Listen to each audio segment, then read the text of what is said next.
Dear friends, the reading for today are taken from 2 Kings chapter 5, verses 1 to 15, Psalm 42, and Luke 4, 24 to 30. The first reading is about the healing of Naaman the leper by Prophet Elisha, and in the Gospel, Jesus expresses dismay at the non-belief of the people of his town, making reference to the healing of Naaman. So the person of Naaman is of interest in both readings. Verse 1 of the first reading tells us Naaman was commander of the Syrian army. God had given the Syrian army victories over Israel through Naaman, but Naaman had a defect. He was a leper. We know this story too well, but in this sharing, I present to you another aspect of Naaman for your consideration. According to some biblical historians, Naaman's rise to stardom came as a result of the death of King Ahab. In 1 Kings chapter 21, the story is told how Jezebel organized the death of Naboth of Jezreel, who refused to either sell his vineyard to King Ahab or exchange it for another one. God's anger came upon Ahab and his household for the evil Jezebel committed in King Ahab's name. Elijah had told Ahab that where dogs lapped the blood of Naboth, dogs shall lick his own blood. If any man born of the house of Ahab died in the city, he would be eaten by dogs. If any died in the countryside, the birds of the air shall eat the person. After the encounter with Elijah, Ahab went to war against the Syrians.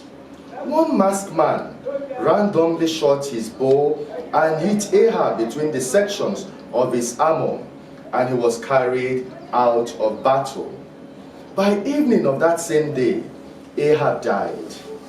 Blood from Ahab poured on the chariot, and the chariot was washed by the brook, and dogs came to lap it up, as Elijah had prophesied.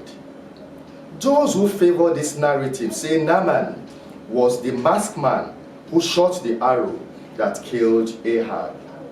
Apparently, he was promoted after this incident. For reward, Naaman was made commander of the Syrian army. However, Naaman was an instrument of God's justice upon King Ahab and his household. One lesson we can draw from this narrative is the need to fear God.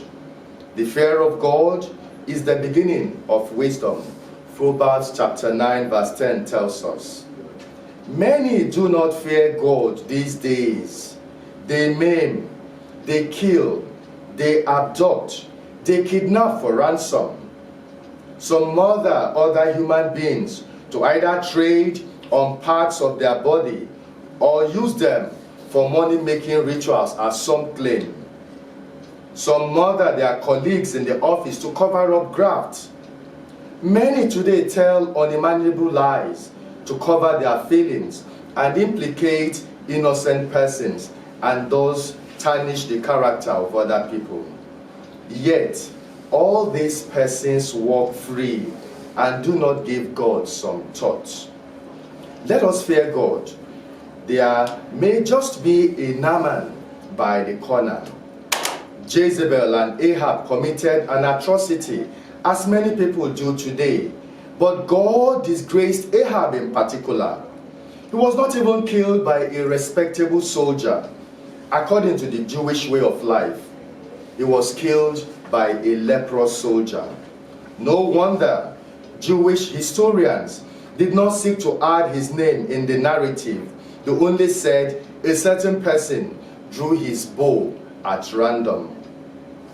Beloved, there is no perfect crime. Evil shall not go unpunished. The fifth commandment says, "Thou shalt not kill." God will require the blood of innocent lives being wasted today from perpetrators. There is a Naaman by the corner waiting to utterly disgrace evil people. Let us therefore flee from evil, my dear friends. All life matter. You don't have to kill. You don't have to kidnap for ransom. You don't have to kill unborn babies. Even if you garrison one truth by 1,000 lies, someday that truth shall be made known. Proverbs chapter 10 verse 25 tells us that the fear of God adds length of life, but the years of the wicked are cut short. King Ahab, his wife and their household were cut short. Proverbs 23, 17 to 18 tells us, do not let your heart envy sinners, but always be zealous for the fear of the Lord. There is surely a hope for you, and your hope will not be cut off. As we continue our Lenten journey and beyond, my dear friends, let us fear God and run away from evil. May we experience God's favor like Naaman and the widow of Zarephath. God bless you.